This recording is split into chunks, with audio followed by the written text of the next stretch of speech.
Yung sinasabi ko, nagsimula kami ng kulelat, ganyan ang ginawa namin 20 years ago, TP. So tinutukan namin hanggang sa nag-number 1 kami sa buong Pilipinas. Ang point ko is that, napakasimple lang.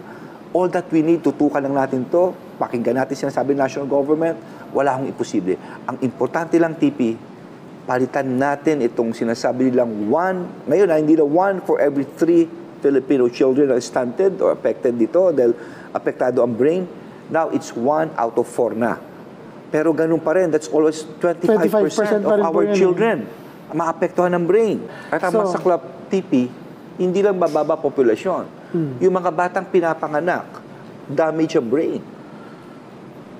A big portion of them, kung hindi natin aagapan ito. Yung sasakanan, yan ang of extreme neglect. You see?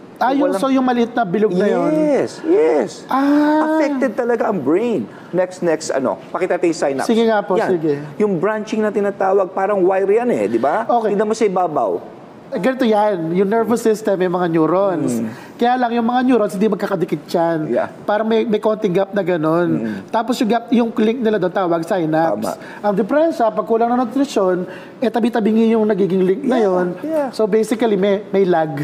Yung utak ng bata. Ganun po, basically. So yan ang ina-avoid natin. So, ito'y kailangan talaga magtulungan ng lahat. At what is important, ito po ang priority ng ating mahal na Pangulo at gumagalaw ang DSW, Department of Health. Tumutulong na rin po ang DILG po rito on the ground.